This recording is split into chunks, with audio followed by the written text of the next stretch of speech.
sudah dibacakan dan secara sah bahwa tidak ada tindak pidana pemerasan. Ya, itu yang terpenting dari semua dakwaan 1 dan atau 2 dan 3, tidak pernah ada tindak pidana pemerasan. Jadi pada kesempatan ini saya minta FC segera minta maaf kepada Nikita Mirzani dalam waktu 7 kali 24 jam. Karena selama ini dia menyatakan terjadi pemerasan dilakukan oleh Nikita Mirzani berdasarkan surat dakwaan secara sah dan sempurna. Tidak pernah. Pengacara sama klien kayak memang benar-benar sudah nyatu gitu ya, sudah kayak klop gitu, udah sama aja gitu. Ya, tapi mau bagaimana lagi ya guys ya, yang namanya pengacara itu tugasnya untuk membela kliennya dan dia bertanggung jawab untuk mengusahakan semaksimal mungkin bagaimana caranya ini kliennya bisa terbebas dari jeratan hukum. Nah, cuman kita tidak perlu memperdulikan apapun yang disampaikan oleh Bang Fahmi ini, tidak perlu mengkhawatirkan apa yang statement-statement apa yang dia keluarkan. Terserah dia mau membantah bahwasanya surat dakwaan yang dibacakan oleh jaksa penuntut umum kemarin itu tidak ada tindak pidana pemerasan. Tapi yang jelas ya, jaksa penuntut umum itu sudah membacakan surat dakwaan pertama, kedua, dan ketiga. Dalam surat dakwaan yang dibacakan oleh jaksa penuntut umum itu ada pasal 45 ayat 10 junto pasal 27B. Pasal 27B itu apa? Pasal pemerasan. Pasal yang sama dikenakan kepada Isa Jega waktu persidangan di Pengadilan Negeri Kepanjen kemarin. Lalu kemudian ada pasal 369. Apa itu pasal 369? Pasal pemerasan juga. Pasal pemerasan dengan pengancaman membongkar aib. Aduh, capek deh.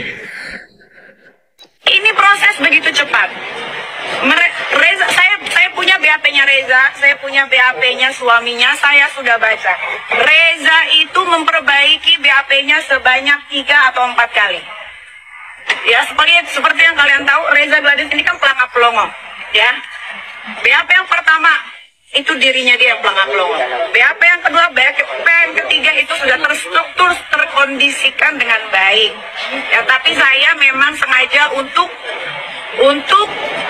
diam selama ini. Kenapa? Karena saya mau mendapatkan hasil dari BAP Reza dan suaminya. Ternyata betul dugaan. Yuk guys, mari kita bahas terkait dengan BAP seperti pernyataan yang disampaikan oleh Nikita Mirzani barusan. Jadi guys, di dalam tahap di kepolisian melakukan perubahan dalam BAP itu diperbolehkan. Selama dalam melakukan perubahan BAP tersebut sudah dilakukan sesuai dengan prosedur yang berlaku dan untuk tujuan yang jelas. Apa itu tujuan jelasnya? Yaitu untuk memperjelas suatu perkara pidana serta mencari kebenaran yang sesungguhnya.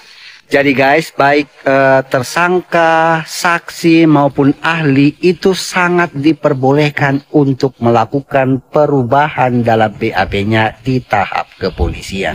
Maka dari itu, saksi, ahli maupun tersangka dalam membuat BAP harus didampingi oleh kuasa hukum.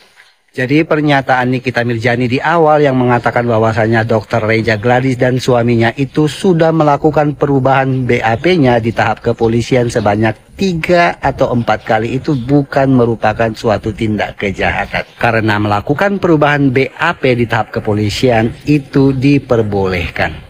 Ada yang mau disampaikan dan Niki. Reza Gladys makan yang banyak sampai ketemu di pengadilan. Ini sih opini aku ya. Jadi kata-kata yang disampaikan oleh Mbak Niki ini itu lebih cocok ditujukan kepada dirinya sendiri. Jadi tidak perlu mengkhawatirkan Dr. Reza Gladys untuk supaya makan yang banyak. Karena apa? Keadaan Dr. Reza Gladys sendiri dengan Mbak Niki ini itu sangat jauh berbeda 180 derajat. Mbak Niki berada di rumah tahanan, sementara Dr. Reza Gladys berada di rumah, di ruang yang bebas, dia mau kemana aja yang dia suka. Jadi dia mau makan sebanyak apapun, makan makanan yang dia mau itu sangat gampang sekali. Nah, sementara kondisi Mbak Niki ini juga jauh berbeda gitu loh. Ada di rumah tahanan, jadi Mbak Nikinya yang harus banyak makan, jaga kesehatan, banyak minum vitamin. Karena apa? Kasus hukum yang tengah dihadapi oleh Mbak Niki ini sendiri itu sangat melelahkan sekali. Semuanya sudah memasuki tahap persidangan. Kasus yang dilaporkan oleh Dr. Reza Gladys sudah memasuki persidangan. Ini baru persidangan awal. Belum lagi persidangan gugatan Wan Prestasi yang dia buat. Belum lagi persidangan kasusnya Fadel sudah memasuki tahap persidangan awal hari ini. Nah, itu tuh persidangan sangat melelahkan sekali. Nah, jadi kata-kata yang tepat yang dikatakan Mbak Niki tadi untuk Dr. Reza Gladys banyak makan, itu lebih cocok untuk diri Mbak Nikita sendiri. Hei para manusia goblok, LOK, ya aku kasih tahu sama kalian biar kalian itu ada isi otaknya. Kenapa kita harus pantau kasus dari Nikita Mirzani ini? Karena ini tuh aneh. Orang ditahan pertama diumumkan bahwa Nikita Mirzani itu diduga seorang pemeras. Sampai kalian memframing semua di akun media sosial bahwa Nikita meras. Loh kok tiba-tiba jaksa penuntut umum membacakan dakwaan kemarin di sidang pertama itu nggak ada pasal pemerasan. Kemana? Dakwaan yang nanti pada saatnya akan kita limpahkan ke pengadilan negeri. Adapun pasal yang disangkakan untuk kedua tersangka ini adalah yang pertama pasal 45 ayat 10 huruf A junto pasal 27B ayat 2 Undang-Undang 11 tahun 2008 tentang ITE junto pasal 55. Kemudian atau kedua pasal 369 ayat 1 KUHP junto pasal 55 ayat 1 ke 1 KUHP. Dan yang berikutnya pasal 3 Undang-Undang nomor 8 tahun 2010 tentang pencegahan dan pemberantasan tindak pidana pencucian uang junto pasal 55 ayat 1. Untuk mbaknya, ya mbaknya yang tadi di awal, video di awal ngoceh-ngoceh, udah dengar belum? Video yang kedua tadi, itu pihak kejaksaan saat pelimpahan tahap kedua diserahkannya tersangka dan barang bukti oleh Polda Metro Jaya ke Kejaksaan Negeri Jakarta Selatan, itu dibacakan dakwaan yang akan dilimpahkan ke Pengadilan Negeri Jakarta Selatan. Masih kurang jelas. Yang pertama, ya, pasal yang disangkakan yang akan menjadi surat dakwaan.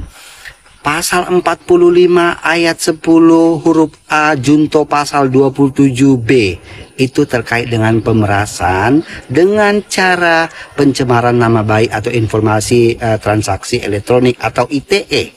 Yang kedua, pasal 369 itu terkait pemerasan.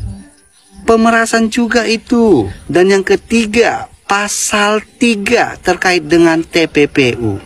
Lalu yang membagongkannya lagi di sini kau tulis caption di sini, jadi Nikita ditahan ternyata karena dugaan pencemaran nama baik dan dugaan TPPU. Itu makanya kau mengatakan bahwasanya pasal pemerasannya hilang.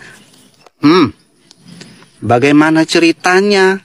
Ada pasal dugaan TPPU tapi nggak ada pasal pemerasannya. Justru karena ada dugaan pasal pemerasannya, makanya ada dugaan pasal TPPU-nya. Borjong. Tolol. Aku tuh serius ya bertanya dengan nada lembut. Ini kira-kira Kejaksaan Negeri Jakarta Selatan bisa nggak sih membuat klarifikasi terkait dengan pengacara dari si terdakwa NM ini yang setelah pembacaan sidang dakwaan kemarin mengatakan bahwasannya dalam pasal dakwaan itu tidak ada pasal pemerasannya. Padahal dengan jelas ya pada saat pelimpahan kemarin itu ini kejaksaan ya Bapak ini pihak Kejaksaan Negeri Jakarta Selatan menyatakan dengan lancar bahwa ada 3 pasal yang disangkakan yang akan menjadi dakwaan pada saat pelimpahan atau dilimpahkan ke Pengadilan Negeri Jakarta Selatan. Pasal 45 ayat 10A junto pasal 27B. Itu terkait pemerasan. Ya, terkait dengan pemerasan dengan cara pencemaran nama baik atau undang-undang ITE. Kemudian yang kedua, ada pasal 369 terkait dengan pemerasan juga melalui pengancaman, membongkar rahasia. Tapi kemarin itu pengacaranya dengan lantang mengatakan bahwasannya dalam surat dakwaan itu tidak ada pasal pemerasan. Itu pernyataan pengacaranya itu tuh menjadi polemik di sosial media. Yang mana banyak akun-akun bujer, banyak akun-akun yang tidak bisa menelaah informasi yang disampaikan oleh pengacaranya itu dengan baik. Jadi itu jadi perdebatan ini di tengah-tengah publik. Ini pihak kejaksaan sih harus benar-benar memberikan klarifikasi nih terkait hal ini.